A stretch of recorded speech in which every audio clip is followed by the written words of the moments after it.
완전하신 나의 주, 의의 길로 날 인도하소서. 행하신 모든 일 주님의 영광 다 경배합니다. 배합니다. 찬양합니다. 주님만 날 다스리소서. 예배합니다. 찬양합니다. 주님 홀로 높임. 한 번 더 부릅니다. 완전하신 나의 주, 완전하신 나의 주, 의의 길로 날 인도하소서. 행하신 모든 일 주님의 영광 다 경배합니다. 예배합니다. 찬양합니다. 주님만 날 다스리소서. 예배합니다. 찬양합니다. 주님 홀로 높임 받으소서.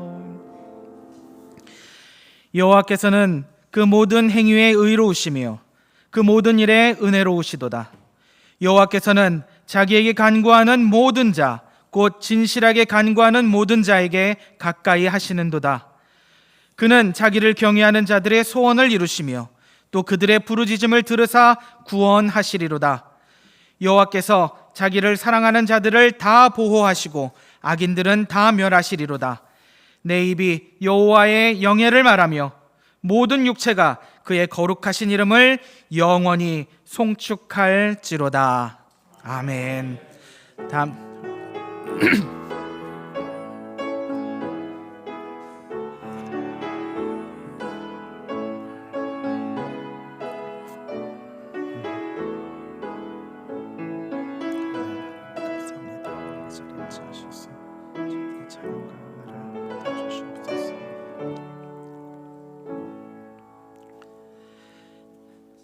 다 함께 사도신경으로 우리의 신앙을 함께 하나님 앞에 고백드리겠습니다. 나는 전능하신 아버지 하나님, 천지의 창조주를 믿습니다. 나는 그의 유일하신 아들 우리 주 예수 그리스도를 믿습니다. 그는 성령으로 잉태되어 동정녀 마리아에게서 나시고 본디오 빌라도에게 고난을 받아 십자가에 못 박혀 죽으시고 장사된 지 사흘 만에 죽은 자 가운데서 다시 살아나셨으며 하늘에 오르시어 전능하신 아버지 하나님 우편에 앉아 계시다가 거기로부터 살아있는 자와 죽은 자를 심판하러 오십니다. 나는 성령을 믿으며 거룩한 공교회와 성도의 교제와 죄를 용서받는 것과 몸의 부활과 영생을 믿습니다. 아멘. 함께 찬양하시겠습니다. 찬송가 10장입니다.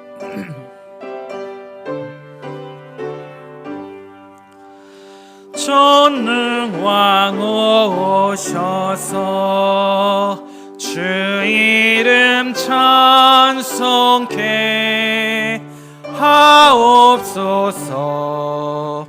영광과 권능의 성부여 오셔서 우리를 다스려 주옵소서. 강생한 성자여 오셔서 기도를 들으소서. 택하신 백성들 복 내려 주시고 거룩한 마음을 주옵소서. 위로의 주 성령 오셔서 큰 증거 주옵소서. 전능한 주시여 각 사람 앞에서 떠나지 마시고 계십소서.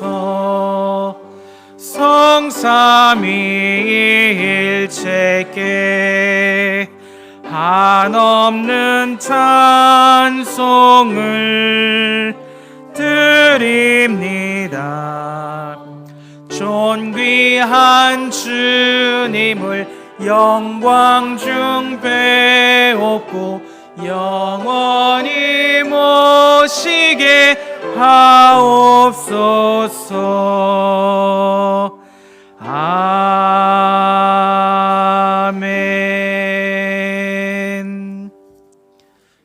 다 함께 교독문 함께 교독하겠습니다. 교독문 38장입니다. 38번입니다. 시편 92편 교독문 38번 함께 교독하겠습니다. 지존자여 시편금과 비파와 수금으로 여호와께 감사하며 주의 이름을 찬양하고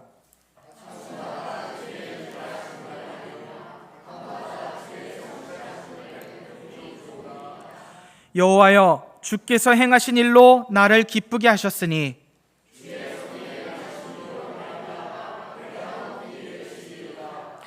의인은 종려나무같이 번성하며 레바논의 백향목같이 성장하리로다.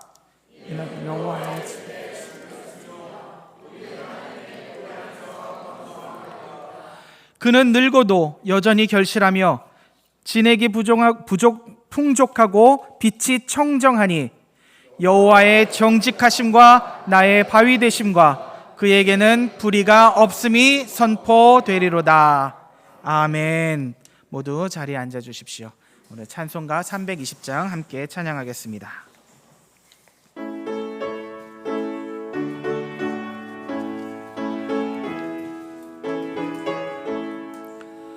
나의 죄를 정케 하사 주의 일꾼 삼으신 구세주의 넓은 사랑 항상 찬송합니다. 나를 일꾼 삼으신 주 크신 능력 주시오. 언제든지 주 뜻대로 사용하여 주소서. 내게 부어주시려고 은혜 예비하신 주의 은혜 채워주사 학력 있게 하소서. 나를 일꾼 삼으신 주 크신 능력 주시고 언제든지 주 뜻대로 사용하여 주소서. 죄의 짐을 풀어주신 주의 능력 크도다. 나를 피로 사신 예수 내 맘속에 오소서. 나를 일꾼 삼으신 주 크신 능력 주시고 언제든지 주 뜻대로 사용하여 주소서. 주여 내게 은으로 충만하게 채우사 생명수가 강물처럼 흐르게 하옵소서.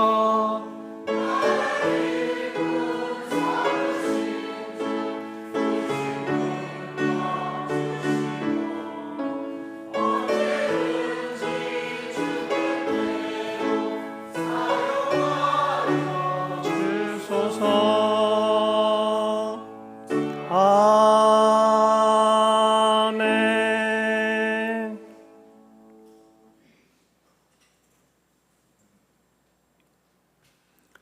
살아계신 하나님, 역사의 주관자 되신 하나님, 우리 삶 속에서 주님의 일하심과 역사하심을 보지 못하고 느낄 수 없을 때에도, 때로는 길을 잃고 방황할 때에도, 어두운 흑암 가운데 있을 때든지 어떤 상황과 환경에 있더라도 우리와 함께 하시고 도우시는 그 선한 손길로 오늘까지 우리를 인도해 주시고 지켜주시고 보호해 주심을 인하여 감사드립니다. 우리의 삶을 통해 영광 받으시기를 원하시는 주님의 그 큰 사랑이 우리로 하여금 주님께 예배할 수 있고 찬양할 수 있고 기도할 수 있는 이 자리로 인도하여 주시고 연약하고 나약한 있는 모습 그대로를 받아주시는 그 은혜에 감사와 찬송과 영광과 존귀를 올려드리오니 주님 홀로 영광 받아 주시옵소서. 때로는 습관을 쫓아 준비되지 못한 마음으로 하나님께 나아올 때도 있으나 그것조차도 기뻐하시고 우리를 맞아주시는 그 은혜, 예수 그리스도의 십자가에 흘리신 그 보혈, 자신의 생명을 내어주심으로 하나님께 나아갈 수 있도록 만드신 그 길을 따라 이 시간 믿음으로 나아가오니 우리의 예배를 받아 주시옵소서. 믿음이 없이는 하나님을 기쁘시게 하지 못하나니 하나님께 나아가는 자는 반드시 그가 계신 것과 또한 그가 자기를 찾는 자들에게 상 주시는 있음을 믿사오니 우리의 믿음이 더욱 견고케 되도록 긍휼과 사랑을 베풀어 주시옵소서. 바울 사도의 고백과 같이 내 속 곧 내 육신에 선한 것이 거하지 아니하는 줄을 아노니 원함은 내게 있으나 선을 행하는 것은 없노라. 내가 원하는 바 선은 행하지 아니하고 도리어 원하지 아니하는 바 악을 행하는도다. 그 성을 행하기 원하는 나에게 악이 함께 있는 것이로다. 내 지체 속에서 한 다른 법이 내 마음의 법과 싸워 내 지체 속에 있는 죄의 법으로 나를 사로잡는 것을 보는도다. 오호라, 나는 공고한 사람이로다. 이 사망의 몸에서 누가 나를 건져내랴. 이 고백과 같이 하나님, 우리 스스로 할 수 있는 것이 아무것도 없음에도 불구하고 하나님께 대한 순종의 기준을 말씀 안에서 찾지 아니하고 우리의 경험과 다른 사람들의 비교와 때로는 교만함과 무지함과 게으름과 나태함으로 우리 스스로 기준을 정하고 만족해하며 살아가고 있는 우리의 죄악을 고백하오니 주님 용서하여 주옵소서. 오직 하나님께 소망을 두며 모든 성도가 서로 돌아보아 사랑과 선행을 격려하며 모이기를 피하는 어떤 사람들의 습관같이 하지 않게 하시고 하나님의 나라가 처음 믿을 때보다 더욱 가까이 왔음을 알게 하시며 주님께서 우리에게 명령하신 바 복음을 전하는 일에 더욱 힘쓰게 하시고 선교의 지경을 넓혀가는 교회로 새로운 생명이 날마다 주님께로 돌아오는 생명을 살리는 교회로 저희를 회복시켜 주시옵소서. 연로하신 성도님들에게 영육 간의 강건함을 더하여 주옵소서. 오늘까지 걸어올 수 있도록 인도하신 하나님의 사랑을 기억하며 주님과 함께하며 지나온 믿음의 길을 감사하게 하시고 하나님의 약속의 말씀과 영원한 하나님의 나라를 향한 소망의 인내를 끝까지 붙들고 나아가도록 도와주옵소서. 자녀들과 교회와 국가와 민족을 위하여 날마다 드리는 그 기도를 받아 흠양하여 주시고 주님께로 내딛는 걸음걸음마다 동행하여 주시며 맑은 정신과 강건함으로 주님의 구원을 온전히 이루어가도록 역사하여 주옵소서. 특별히 영육 간의 연약한 성도들을 기억하여 주옵소서. 정신적으로 육체적으로 가지고 있는 어려움과 아픔을 주님께서는 아시오니 그 마음을 어루만져 주시고 위로하여 주시고 우리를 살리기 위해 독생자 예수 그리스도를 십자가에 내어주신 그 하나님의 사랑을 생각나게 하시고 회복시켜 주셔서 주님께로 다시 돌아오도록 긍휼과 은혜를 베풀어 주옵소서. 하나님, 우리의 다음 세대를 기억하여 주옵소서. 하나님 없이도 살아갈 수 있는 것처럼 보여지는 이 세상의 물질주의와 하나님과 같이 될 수 있다고 부추기는 세상의 명예와 건세, 수단과 방법을 가리지 않고 이기기만 하면 다 된다고 속삭이는 사단의 거짓과 비성경적인 이 세상의 풍조에 휩쓸리지 않게 하시고, 오직 말씀으로 모든 것을 잠잠케 하시고 정결케 하신 그 예수님의 능력을 의지하며 믿음 가운데 굳게 서서 흔들리지 않도록 붙들어 주시옵소서. 날마다 말씀을 읽으며 그 말씀에 순종하며 기도로 주님과 교제하며 그 가운데 하나님의 뜻을 구하게 하시고 자신에게 주신 꿈과 비전을 발견케 하시며 그 길을 따라 최선을 다하며 나아가도록 인도하여 주옵소서. 우리의 자녀들이 주어진 환경 속에서 말할 수 없는 고독과 번민과 갈등 속에 있을 때라도 겟세마네 동산에서 피땀 흘려 기도하신 하나님의 뜻을 온전히 이루신 주님께서 항상 함께 하시고 사랑하고 계심을 기억나게 하셔서 주님 앞으로 나아가도록 믿음과 용기와 건강을 더하여 주시옵소서. 하나님의 은혜로 이 국가와 민족이 경제적인 부흥과 민주주의의 평안한 삶을 살아가고 있으나 그 은혜를 언젠가 잊어버리고 오히려 그 마음에 하나님 두기를 싫어함으로 하나님을 대적하며 거짓과 위선으로 진리를 대적하고 있음을 주님 용서하여 주옵소서. 세우신 대통령과 위정자들이 권세를 주신 하나님을 알게 하시고 주님 말씀 앞에 겸손히 순종하게 하옵소서.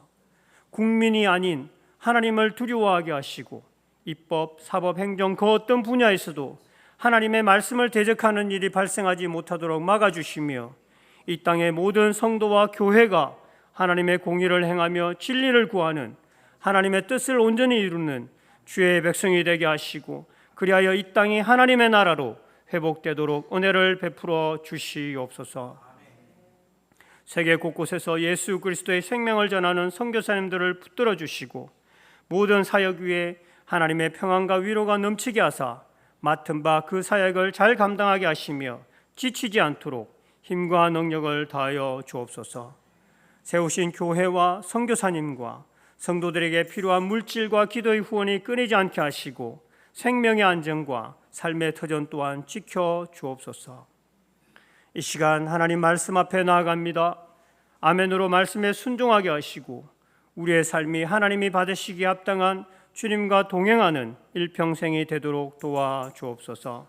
말씀을 전하시는 목사님에게 성령의 충만함과 지혜를 더하여 주시고 강건함으로 붙들어 주셔서 신학원의 강의와 다음 세대를 섬기는 모든 사역 가운데 감사와 기쁨이 넘치는 삶이 되도록 축복하여 주옵소서. 담임 목사님의 영육간의 강건함을 더하여 주시고 또한 질병의 원인을 잘 찾아 치료할 수 있도록 도와주시옵소서. 이 시간 보이지 않는 곳에서 수고하고 섬기는 귀한 손길들을 축복하여 주시고 닿는 손길마다 풍성한 열매와 감사와 기쁨이 넘치도록 도와주옵소서. 이 시간 찬양대가 주님 앞에 올려드리는 귀한 찬양을 흠양하여 주시고 우리 모든 성도들의 기쁨 또한 넘치도록 축복하여 주옵소서. 믿음의 역사와 사랑의 수고와 소망의 인내로 우리를 온전히 구원하실 예수 그리스도의 이름으로 기도드립니다. 아멘.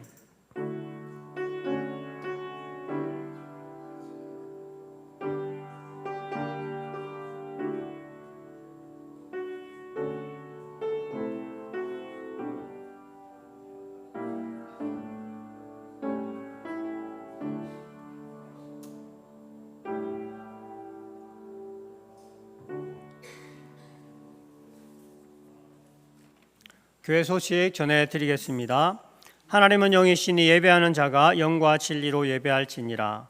주님의 이름으로 환영하고 축복합시다. 우리 서로 인사하겠습니다. 예배 잘 오셨습니다. 당신 때문에 행복합니다. 네, 종해신학교 정축공사와 하만 아침 기도원 개보수 공사를 위해 기도해 주시기 바랍니다.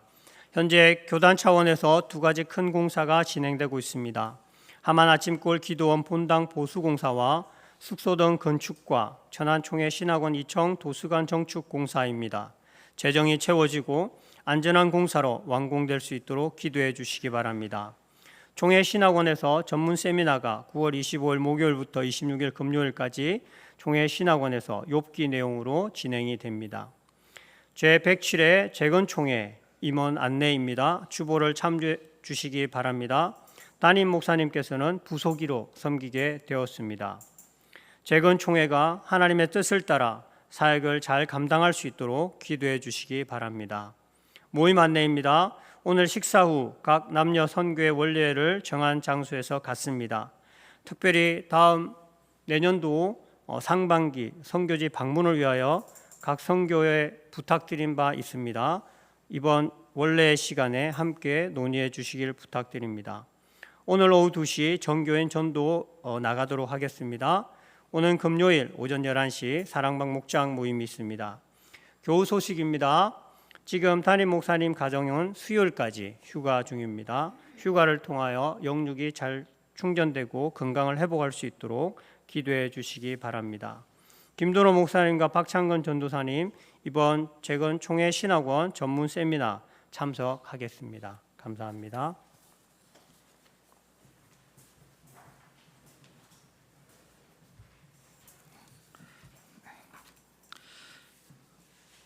찬송가 216장 함께 찬양하시면서 준비한 헌금 하나님 앞에 봉헌 드리겠습니다.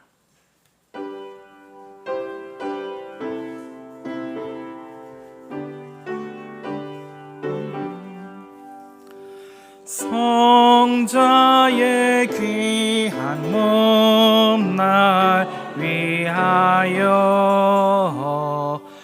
버리신 그 사랑 고마워라. 내 머리 숙여서 주님께 비는 말 나 무엇 주님께 바치리까. 지금도 날 위해 간구하심 이 옅은 믿음이 없나니. 주님의 참사랑 고맙고 놀라워 찬송과 기도를 쉬지 않네. 주님의 십자가 나도 지고 신실한 믿음과 마음으로 남제의 사랑과 친절한 위로를 네게 나 베풀게 하옵소서. 만 가지 은혜를 받았으니 내 평생 슬프나 즐거우나 이 몸을 온전히 주님께 바쳐서 주님만 위하여 늘 살겠네.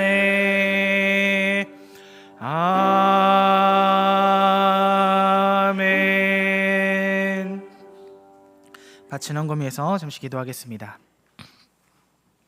사랑의 하나님, 은혜를 감사합니다. 하나님께서 죽었었던 저희를 생명으로 살리셨고 또 예배자의 자리까지 나올 수 있는 허락을 하시고, 또 이제는 예수 그리스도의 이름을 단자로서, 예수 그리스도의 몸된 교회로서 이 땅 가운데 하나님 나라의 귀한 복음을 들고 살아갈 수 있게 하시니 그 은혜를 감사합니다. 하나님, 저희가 먹고 마시고 또 나누는 모든 것들이 하나님께로부터 말미암는 것임을 고백합니다.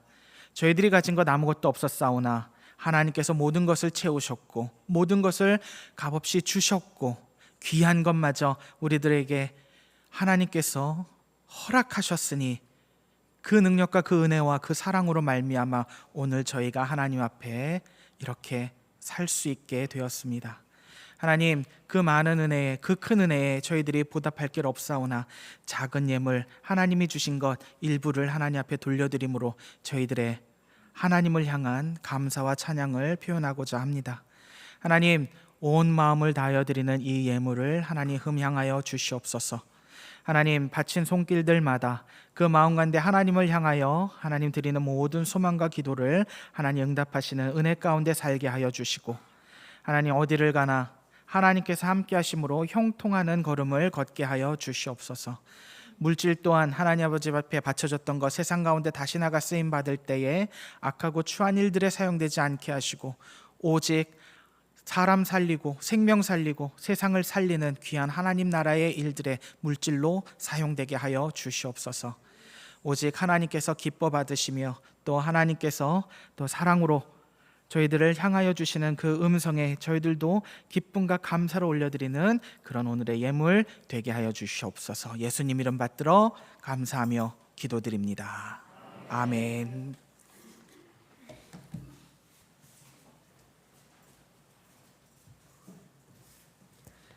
하나님이 우리에게 주신 말씀은 요한복음 2장 1절에서 11절이며 신약 144쪽입니다. 앞 화면에도 있습니다. 사흘째 되던 날 갈릴리 가나에 혼례가 있어 예수의 어머니도 거기 계시고 예수와 그 제자들도 혼례의 청함을 받았더니 포도주가 떨어진지라. 예수의 어머니가 예수에게 이르되 저들에게 포도주가 없다 하니 예수께서 이르시되 여자여 나와 무슨 상관이 있나이까? 내 때가 아직 이르지 아니하였나이다. 그의 어머니가 하인들에게 이르되 너희에게 무슨 말씀을 하시든지 그대로 하라 하니라. 거기에 유대인의 정결 예식을 따라 두세 통 드는 돌 항아리 6이 놓였는지라. 예수께서 그들에게 이르시되 항아리에 물을 채우라 하신즉 아귀까지 채우니 이제는 떠서 연회장에 갖다 주라 하심에 갖다 주었더니 연회장은 물로 된 포도주를 맛보고도 어디서 났는지 알지 못하되 물도온 하인들은 알더라. 연회장이 신랑을 불러 말하되 사람마다 먼저 좋은 포도주를 내고 취한 후에 낮은 것을 내거늘 그대는 지금까지 좋은 포도주를 두었도다 하니라. 예수께서 이 첫 표적을 갈릴리 가나에서 행하여 그의 영광을 나타내심에 제자들이 그를 믿으니라. 아멘.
오늘 우리가 함께 나누는 하나님 말씀은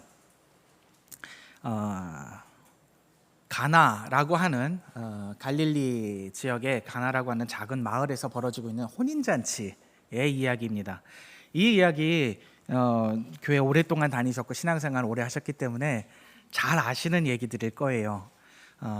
여기서 어떤 일이 있었는지, 또 우리 물이 변하여 포도주 되었네 이런 찬양도 불러봤고, 이 이야기의 배경이 되는 그 본문입니다. 오늘 이 이야기, 이 혼인잔치 이야기를 하면서 요한 복음을 적고 있는 요한은 이것이 예수님께서 행하신 첫 번째 표적이었다 이렇게 얘기를 해요. 첫 번째 표적이었다. 표적, 여러분 그 이적, 표적, 이 두 단어가 의미가 다른 거 여러분 아시죠? 이적은 어떤 신비한 어떤 현상이 벌어졌을 때, 우와 기적이 벌어졌어 뭐 이러면서 이 현상 자체를 얘기할 때 주로 이제 이적, 기적 이렇게 표현을 하는데, 표적은 조금 달라요. 표적은 뭐냐면은 똑같이 어떤 신기한 현상이나 어떠한 의미 있는 일들이 벌어졌는데 그거 자체가 중요한 게 아니고 이거를 통해서 뭔가 가리키는 내용이 있는 거예요. 그래서 우리들이 초점을 현상 자체에서가 아니라 이 현상이 말하고자 하는 것이 무엇인가를 찾아가서 봐야 돼요. 마치 잠시만 죄송합니다.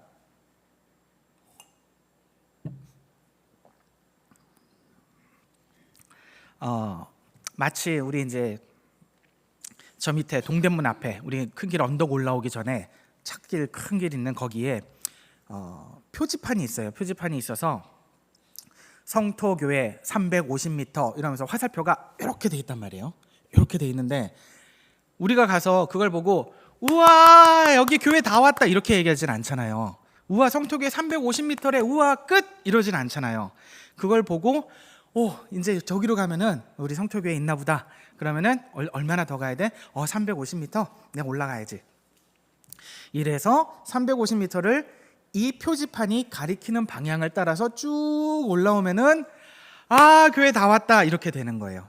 교회까지 올라오셔야 되는 거예요. 그죠?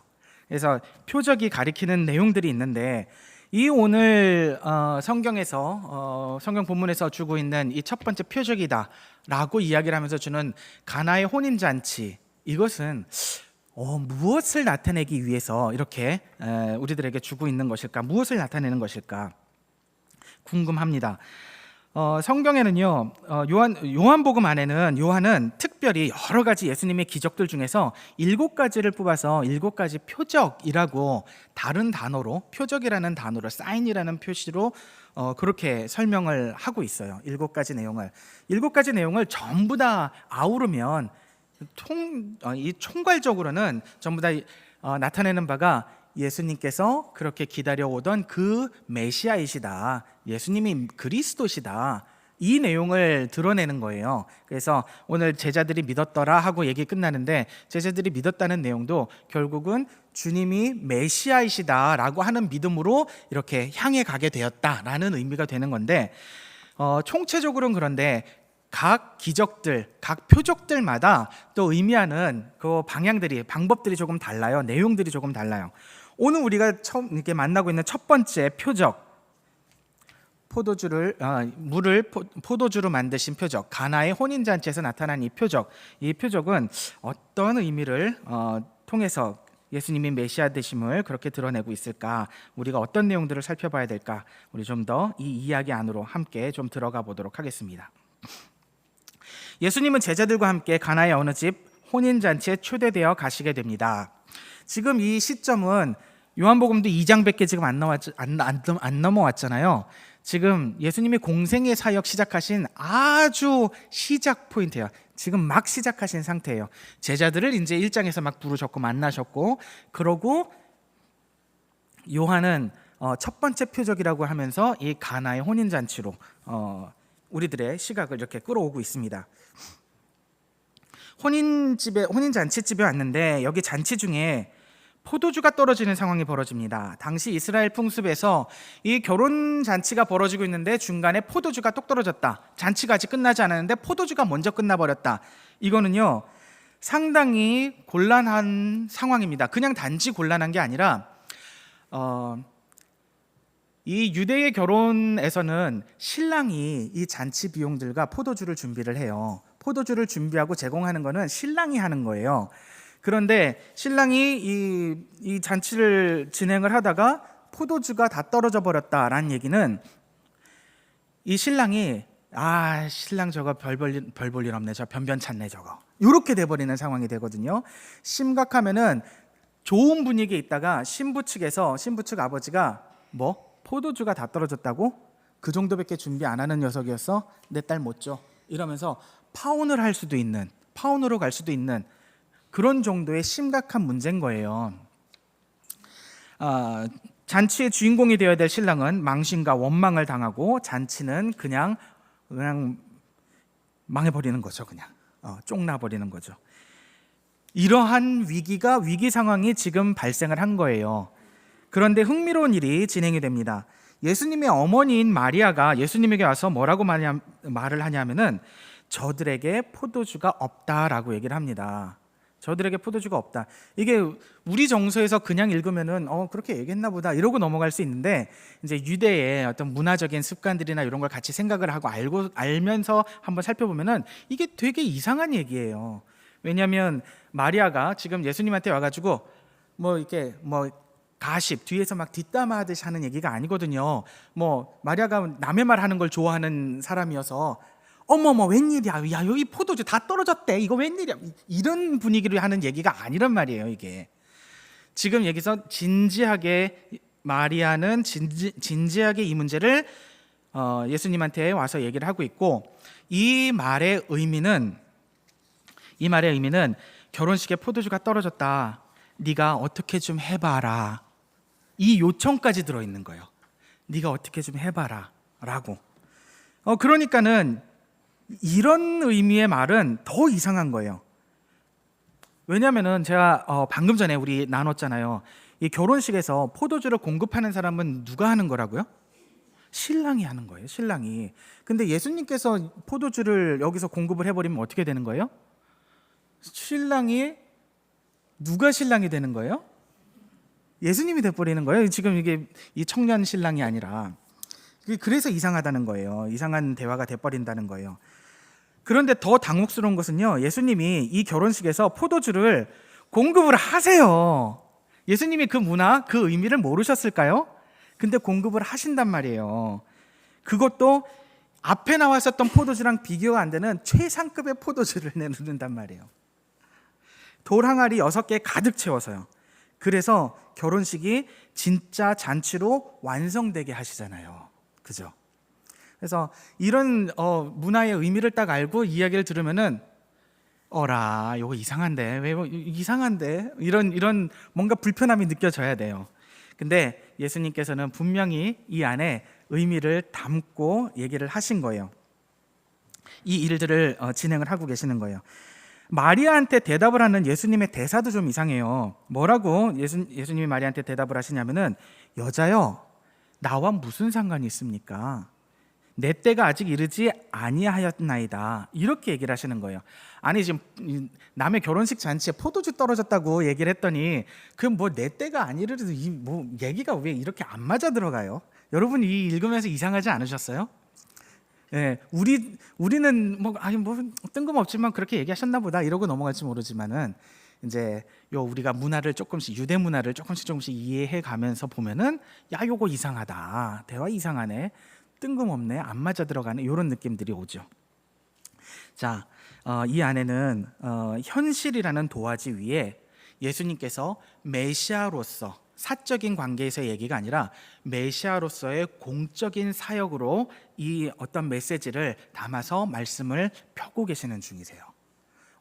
그래서 의미가 그렇게 이상하지만 얘기가 그렇게 됐었구나. 예수님께서는요, 제가 오늘 결론부터 먼저 말씀을 드리면은, 오늘 이 가나에서 벌어지고 있는 이 작은 마을의 혼인 잔치에서 표적을 펼치시면서 예수님께서 이 땅에 신랑으로 오셨고, 그 신부는 예수님이 택하신 백성들이, 예수님의 몸된 교회가 신부가 되는 그 관계로 구원 사역을 이루러 오신 것이다 라고 하는 메시지를 이 안에다가 펼치고 계세요. 이렇게 요한은 이것을 갈릴리에서 행하신 첫 번째 표적이었다라고 기록을 하는데, 예수님의 표적, 가나 혼인잔치의 표적은 그렇게 해서 예수님과 이스라엘이 혼인잔치를 시작했음을 보여주는 의미가 있습니다. 예수님이 보여주신 이 가나 혼인잔치에 이런 표적을 벌이시는 이유가 있는데, 이 이유를 우리가 조금 더 이해해 보려고 그러면은 당시 유대 결혼 문화를 조금 더 살펴보면은 좀 더 쉽게 이해가 될 것 같아요. 유대인들은요, 자녀들이 혼기에 이르면, 이 혼기에 이르는 거는 적어도 여자 기준으로는 13살이 되는 때부터예요. 남자도 한 18살 정도 되면 혼기가 이르렀다, 이렇게 생각을 했고요. 그래서 13살을 넘은 나이, 20대 초반까지의 그 사이, 요때를 이제 결혼 정년기로 이렇게 생각을 했었는데, 요때 나이가 이르게 되면은, 혼기에 이르면 부모들이 먼저 정혼을 진행을 합니다. 이 결혼을 이렇게 쭉 진행을 하는데 하루아침에 뚝딱 결혼식 끝 이렇게 해서 결혼이 되는 게 아니고, 먼저 정혼으로 결혼식이 시작이 되는 거예요. 우리 약혼을 하는 거죠. 정혼, 결혼을 서로 약속하고 정한다. 그래서 정혼식이 진행이 되는데, 정혼을 하는데 양쪽 집안 간에 서로 우리 애가 이제 나이가 다 되는데 어디다가 장가 보내나, 어디다가 시집 보내나 이러면서 이제 서로 이렇게 알아보다가, 저쪽 옆마을에 뭐가 어느 집안에 누구가 어느 집안 자식이 누가 얼마 몇 살이 되었대, 뭐 이런 얘기들을 이제 서로 이제 듣게 알게 되잖아요. 그럼 서로 집안끼리 얘기를 해요. 얘기가 어느 정도 진척이 되어서 이제, 그래 우리 그러면은 우리 집안끼리 애들 결혼시키자, 우리 사돈 맺자, 이렇게 얘기들이 서로가 다 되고 나면, 그럼 어떻게 하느냐, 신랑 될 사람이 돈을 가지고 여인의 집에 가는 거예요. 여자 쪽 집에 가는 거예요. 이 돈은 무슨 돈이냐, 신부를 데려오기 위한 신부의 값이에요. 신부 집안에 주는 신부의 값이고, 그리고 결혼잔치, 신부의 집에서 이제 결혼잔치를 베풀게 되는데, 그 결혼잔치를 진행할 돈을 가지고 가는 거예요. 그러니까 돈을 좀 꽤 가지고 갔어야 됐을 것 같아요. 그러니 그 돈을 가지고 신부 집안에서는 동네 사람들 다 모아가지고, 우리 딸내미 이제 시집 좀 보내려고 동네 사람들 모여요 이러면서 동네 잔치가 이제 시작이 되는 거죠. 이 동네 잔치가 시작이 되면은 하루 이틀 하는 게 아니고 한 7일 정도를 해요. 7일 안팎으로 해요. 그래가지고 잔치가 그렇게 벌어지는데, 7일 동안 이 잔치가 벌어지면은 신랑이 가져온 돈을 가지고 잔치가 마련되고, 신랑은 또 좋은 포도주를 또 준비해 가서 또 베풀고 사람들한테 막 주기고, 그러면서 그 신부가 사는 마을 사람들한테도 자기에 대한 이제 좋은 감정들을, 좋은 인식을, 이미지를 쌓으려고 이렇게 진행을 하죠. 그러면은 친척들도 그렇고 동네 사람들도 그렇고 와가지고 이 신랑 될 사람하고 같이 이렇게 술도 먹여보고 말도 시켜보고, 요즘 저 우크라이나 사태는 좀 넌 어떻게 생각해? 그러면서 뭐 지식과 시사 정도도 막 이렇게 물어보고 이러면서 이제 어떤 친구인지, 성품이 어떤지 이제 요 알아보는 기간이 요 7일 동안에 이제 교제를 막 맺으면서 알아보는 거예요. 신부는 방 안에 이렇게 들어가서 안 나옵니다. 얼굴 안 보여줘요, 아직은. 그래서 방 안에 이렇게 숨어서 문틈으로 이렇게 보면서 신랑이 어떻게 생겼는지, 목소리는 좀 어떤지, 뭐라고 얘기하는지, 또 이제 매일마다 아빠가 와서, 야 내가 보니까 야 그놈이 그거 뭐 생각은 하나 좀 잘 박힌 것 같더라, 뭐 이런 얘기를 해주면서 정보를 자기 나름대로도 이렇게 좀 모아갑니다. 그리고 마지막 날이 되면 신부 될 사람이 드디어 나와서 신랑을 만나는데, 얼굴을 이렇게 가리고 나와요. 얼굴을 가리고 나와서 서로 이렇게 마주보고 이렇게 앉아서 뭘 하냐면은, 신랑도 이제 그동안 들어오고 자기 마음을 정했었던 거, 그리고 마지막으로 신부를 이렇게 마주 보면서 자기 마음을 결정을 해요. 이 결혼을 진행을 할 건지 말 건지. 예, 거의 대부분 진행하죠. 결혼하려고 왔는데, 장가 가려고 왔는데. 그래서 어떻게 하냐면은 잔에다가 포도주를 받아요. 포도주를 이렇게 받아서 신랑이 먼저 반잔을 마십니다. 이렇게 마시고, 그리고 남은 반잔을 신부한테 이렇게 줘요. 자기가 먼저 반잔을 먹고 주는 이 포도주를 주는 그 의미는 프로포즈인 거예요. 이제 신부한테 하는 프로포즈. 나는 당신을 신부로 삼고 싶습니다. 당신도 내 마음과 같습니까? 나와 결혼해 주세요. 이 의미로 포도주를 주는 거예요. 그러면은 신부가 포도주를 받아 마시면 네 좋아요 이렇게 되는 거고, 딱 봤는데 그동안 7일 동안 얘기도 듣고 또 지금 딱 봤더니 아닌 거, 도저히 안 되겠는 거예요. 이러면은 거부할 수도 있어요. 신부가 결혼을 거부할 수도 있어요. 그러면은 이상한 소문 안 나고 그냥 결혼이 없었던 걸로 이렇게 되기도 해요. 그래서 그런 이제 신부가 그렇게 해서 대부분은 다 잘 받아먹고 결혼합니다. 자, 파혼되는 경우는 잘 없어요.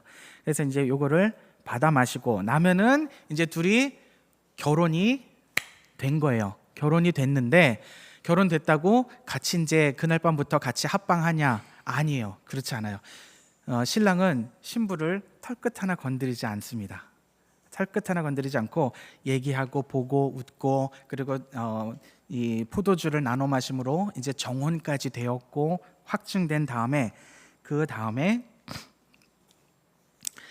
신랑 될 사람은 자기 집으로 돌아갑니다. 자기 집으로 돌아가서 한 1년 정도 기다려요. 1년 정도 안 만나요. 그리고 1년의 시간을 보낸 후에 그 다음에 와서 이제 결혼식을 이제 마무리를 짓습니다. 요 1년 동안 왜 1년 동안을 이렇게 있었나? 이제 자기 아내가 될 사람, 자기는 손끝 하나 건드리지 않았는데 1년 동안 혹시 이렇게 배가 불러오는 일은 없는가? 이런 일들도 테스트를 하는 거고요. 그리고 그거보다 더 중요한 거 뭐냐면은 신랑이 해야 될 일이 있어요. 집에 가서 요 1년 기다리는 동안에 아내를 데려올 집을 준비해야 돼요. 집을 준비하는데 이 유대 풍습에서 대부분은 자기가 살아왔던 건 이제 아버지 집에서 살아왔잖아요.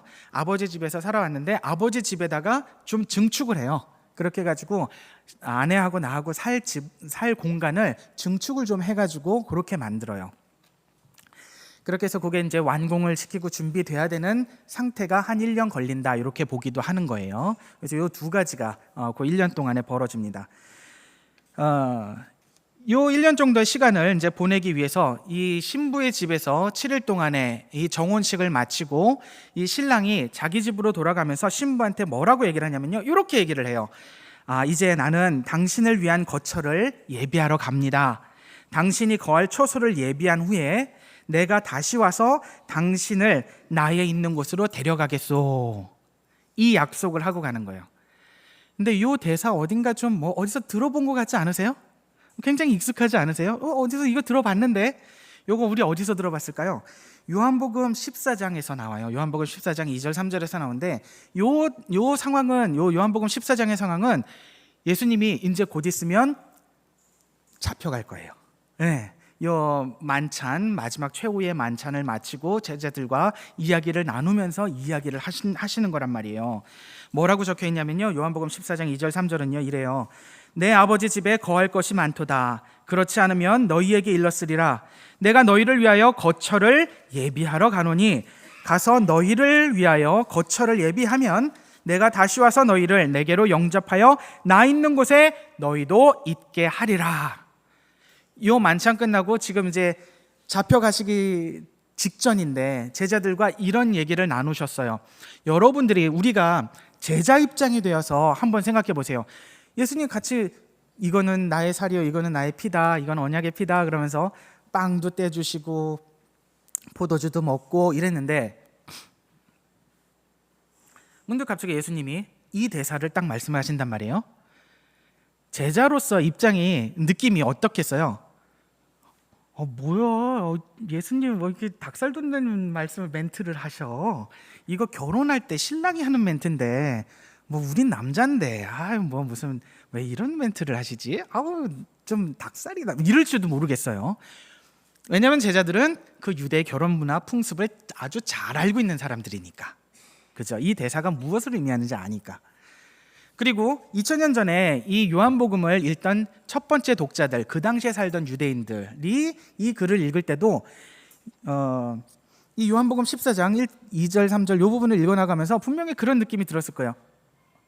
예수님이 하시는 이 말씀은 결혼할 때 하는 얘기인데 내가 너 데리러 올게 나의 신부야 이렇게 할 때 하는 내용인데 이러면서 이렇게 느낌을 받았을 거예요. 우리는 그 문화가 없으니까 사실은 잘 모르고 넘어갔었죠.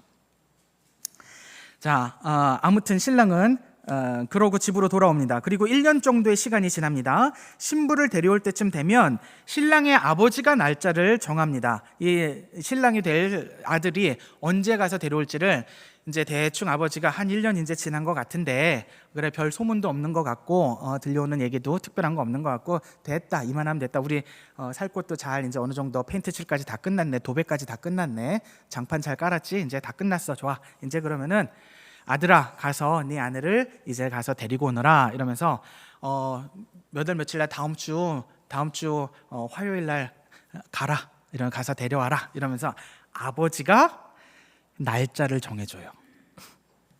그래서 아들은 날짜를 모르는 거예요. 아들 입장에서는 오늘이고 내일이고 거의 다 됐는데 한 달 정도 남은 것 같은데 내가 한 달 일찍 가면 안 되나 이러면서 너무너무 가고 싶을 거예요. 아내를 데리러 막 가고 싶을 거예요. 그러면서 하루냐 이틀이냐 이러면서 매일매일 그렇게 기다리는데 그 날짜는 아버지가 정해주시는 거죠. 예수님이 아버지가 하신다라고 말씀하시는 게 이런 걸 빗대서 이렇게 이런 문화를 빗대서 이렇게 말씀을 하시는 거예요. 자 그렇게 해서 아들은 아버지가 정해준 날에 이제 친구들과 함께 갑니다. 친구들과 함께 가서 친구들은 그 동네 그 여자가 살고 있는 그 동네 어귀에 들어서면서부터 신랑이 온다 이러면서 예비하라 신랑이 온다 이러면서 이제 좀 이렇게 좀 분위기를 좀 깔아줘요. 친구들이 해야 되는 역할이 그런 거예요. 우리는 옛날에 이렇게 함지고 갔었잖아요. 신랑 친구들이 그런 것처럼. 그럼 이제 그 마을에서 이제 막 이렇게 떠들썩하게 또 이제 야 왔대 이러면서 이제 또 잔치가 시작이 되는 거죠. 그런데 주로가 아니죠. 이 정혼식을 마치고 1년 뒤에 갈 때는 이 결혼식을 언제 시작하냐면은 저녁 6시가 넘어서 시작을 해요. 왜냐면은 유대인들은 하루의 시작이 저녁 6시부터 하루의 시작이에요. 그래서 우리는 자정의 시작이잖아요. 하루의 시작이. 근데 이 사람들은 다 지나고 해가 지고 난 그 6시부터가 하루의 시작이에요. 그래서 신랑이 도착해서 이 소리를 외치는 시간도 밤에 깜깜할 때예요. 항상 깜깜할 때 들어가고 그래서 신부의 친구들은 등불을 준비하고 있어야 되는 거예요. 그래서 불을 켜고 맞으러 나가야 되는 거예요. 그게 이제 이 사람들의 깔려 있는 그런 문화가 그래요. 그리고 그렇게 가면은 이제 신랑은 친구들과 함께 신부가 타고 올 탈 것, 뭐 마차를 준비하든지, 뭐 아니면은 이런 가마를 준비하든지, 아니면 나귀를 준비하든지, 아내가 타고 올 것을 이제 준비해서 그렇게 가는데 가서 그렇게 또 하루에 또 잔치를 이 신부의 집에서 열게 됩니다. 이제는 정혼식이 아니라 이제는 결혼 완료식을 하는 거예요. 결혼식을 이제 마무리 짓는 잔치를 하는 거예요. 신부의 집에서는 아쉬운 송별의 잔치를 하게 되겠죠. 그리고 이제 그러고 아내를 데려와서 신랑의 집에 오게 되면은 신랑의 집에서도 잔치를 합니다. 여기서는 이제 새로운 가족을 맞이하는 환영의 잔치를 하게 되는 거죠. 이렇게 하면서 본격적인 결혼 잔치가 완성이 되는 것입니다. 여기서 이제 중요한 거는요, 신부가 마신 포도주예요. 신부가 신랑이 따라주는 포도주를 마시면 그때부터 이미 둘은 결혼한 것과 동일한 효력이 발생이 됩니다. 몸은 떨어져서 1년을 살게 되지만 그 1년간의 시간은 이미 나는 그 사람의 부인이 되어 있는 거예요. 그래서 신부는 이 1년 이상의 이 약혼 기간 동안에 자신의 순결을 지켜나가고 신랑은 다른 여인에게 가서 포도주를 또 따라주거나 또 잔을 받아 마시거나 그러진 않는 거예요. 그 1년 동안은 그래서 이 신랑이 되는 사람들은 포도주를 안 마셔요. 포도주를 안 마시는 거예요. 왜냐하면 이게 이제 친구들끼리도 뭐 집안에서 가족끼리는 뭐 먹고 뭐 이럴 수는 식사하면서 먹고는 이럴지는 모르겠어요. 그런데 왜 누군가가 특히 여자의 뭐 손을 통해서 뭔가 이렇게 준다거나 뭐 이런 게 있다거나 여자와 같이 뭔가를 마셔야 된다거나 남과 같이 이런 상황이 되는 자리는 완전히 피하는 거예요. 완전히 피하는 거예요. 주님께서 잡혀가시기 전날 밤에 제자들과 마지막 만찬을 하실 때 포도주를 주시면서 말씀하시는데 이렇게 말씀을 하세요. 이것은 죄사함을 얻게 하려고 많은 사람을 위하여 흘리는 바 나의 피 곧 언약의 피니라. 그러나 너희에게 이르노니 내가 포도나무에서 난 것을 이제부터 내 아버지의 나라에서 새 것으로 너희와 함께 마시는 날까지 마시지 아니하리라. 이제 요 말씀하시는 내용도 결혼식하고 연결되는 어떤 느낌이 배경에 깔려 있구나. 이런 게 이제 좀 우리한테 좀 이루어져요. 그죠? 혼인잔치의 표적 속에는 두 가지 중요한 전환이 나타납니다. 하나는 관계의 전환이에요. 지금 요한은 결혼잔치라는 상황적인 이 장치를 통해서 예수님이 이루시는 구원을 설명하고 있어요, 사실은. 그런데 예수님의 구원은 단순한 구원이 아니다. 단순한 구원의 문제가 아니다.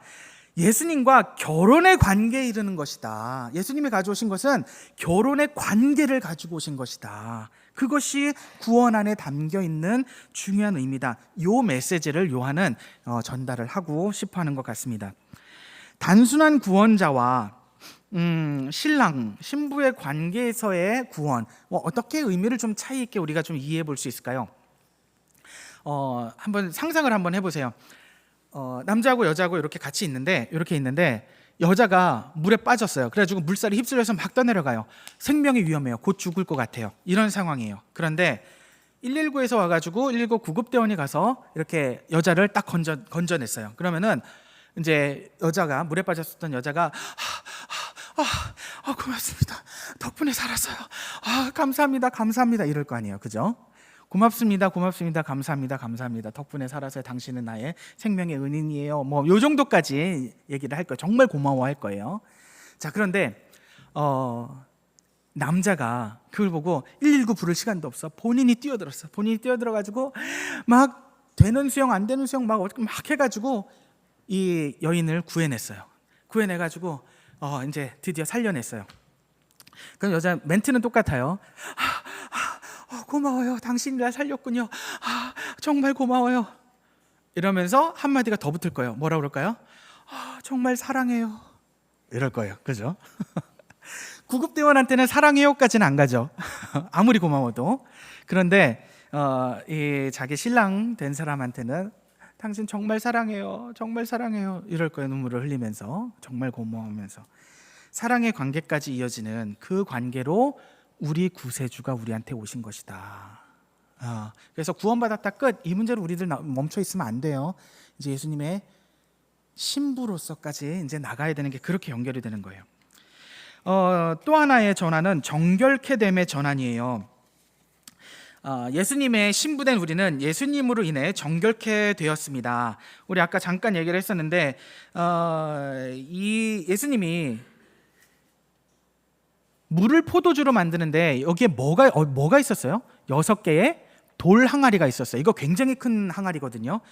굉장히 큰 항아리인데 사람 키 가까이까지 올 만큼 이제 높은 거예요. 이렇게 큰 항아리인데 6개가 있었어요. 6개 숫자는 히브리인들한테 불완전의 숫자인 건 아시죠? 인간의 입장에서는 최선을 다하는 인간의 최선을 다하는 건데, 그러나 완전하지는 않은 미완전의 숫자가 6이에요.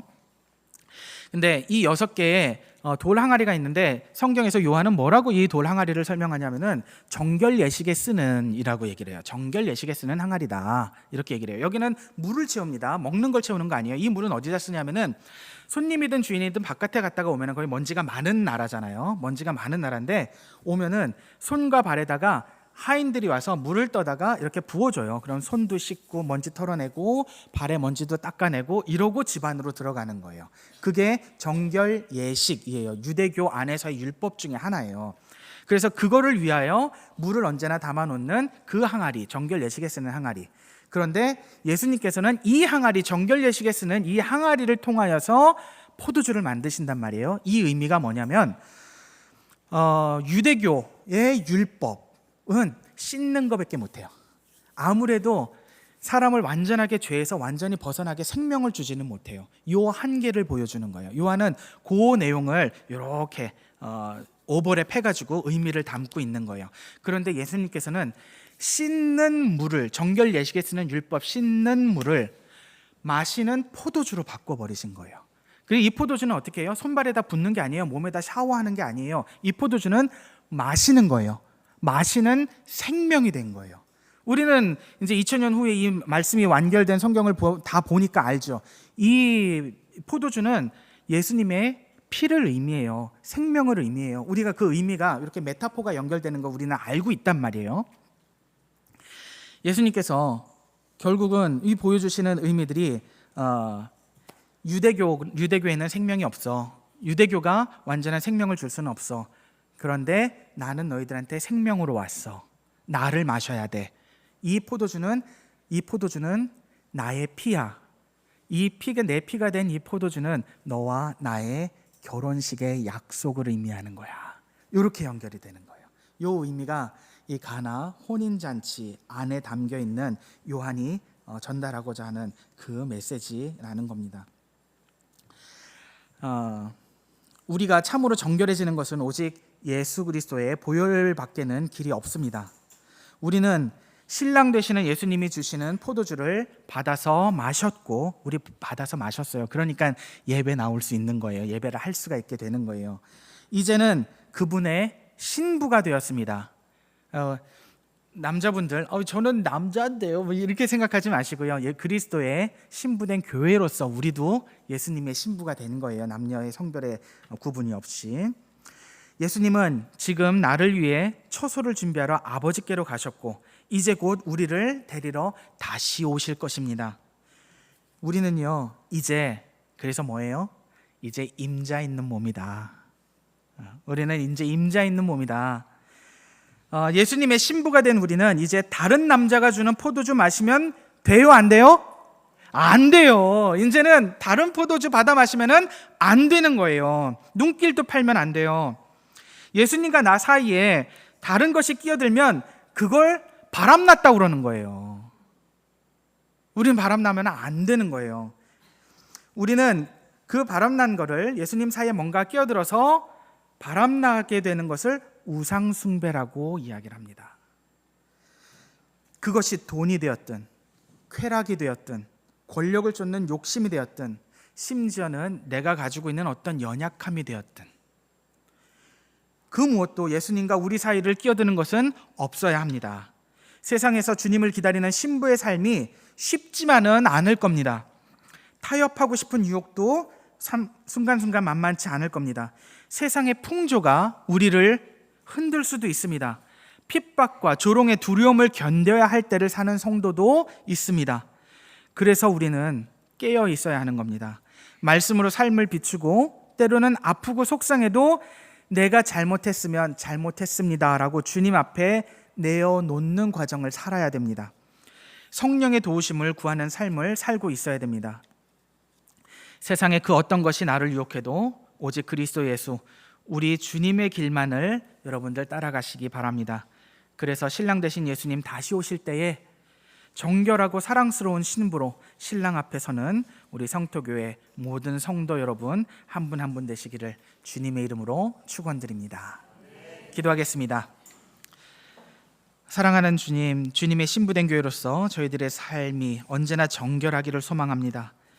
주님, 저희는 비록 또 다시 더러워지고 스스로 깨끗하게 할 수 없는 그런 자들이지만 오늘도 주님의 보혈을 의지하여 주님께서 씻어주시는 그 보혈의 은혜로 말미암아 오늘도 깨끗하다, 정결하다 일컬음을 받음을 믿습니다. 그래서 그 보혈을 의지하여 오늘도 주님 앞에 섭니다. 주님 다시 오시기까지 저희들에게 주신 이 땅에서의 삶을 주님의 신부답게 살아내도록 도와주시옵소서. 이제는 세상 따라 사는 자가 아니라 내 욕심 따라 사는 자가 아니라 이제는 신랑 되신 우리 주 예수님만 따라 살겠습니다. 가정에서, 학교에서, 직장에서, 삶의 모든 순간에서 주님의 사랑받는 자답게 그리스도의 향기를 세상에 전하며 사는 우리 성토교회 되게 하여 주시옵소서. 예수님 이름 받들어 감사하며 기도드립니다. 아멘. 우리 찬송가 380장 함께 찬양 드리시겠습니다.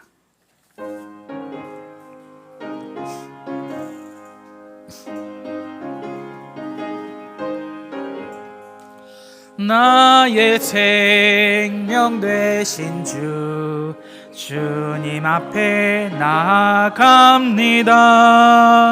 주의 흘린 보혈로 정케하사 받아주소서.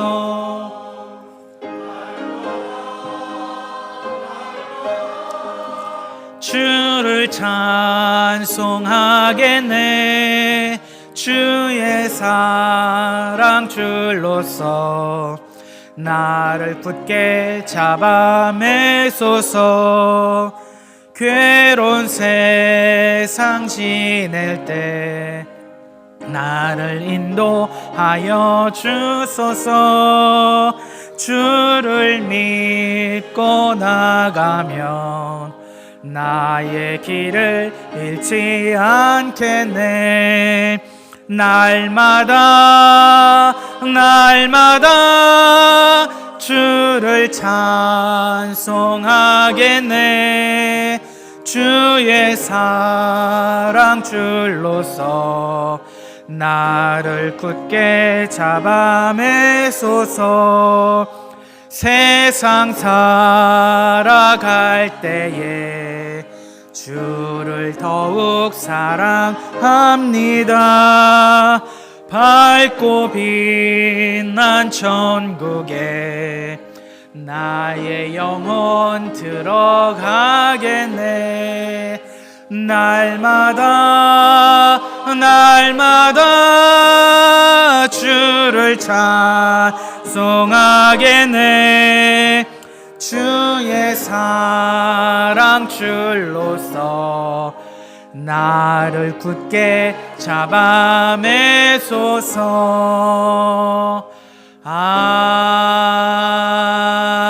아멘. 기도합니다. 이제는 우리 주 예수 그리스도의 은혜와 하나님 아버지의 무궁하신 사랑과 성령 하나님의 감화 감동 교통하심이 이제는 주 예수 그리스도의 신부된 자로서 이제 오직 예수님만 바라보며 예수님을 기쁘시게 하는 그 삶을 살아가기를 결단하는 이곳에 머릿속에 예배하는 우리 성터교회 모든 성도들과 그 가족들과 그 손에 맡기신 모든 산업들 위해 이제로부터 영원히 함께 하시기를 축원드립니다. 아멘. 감사합니다.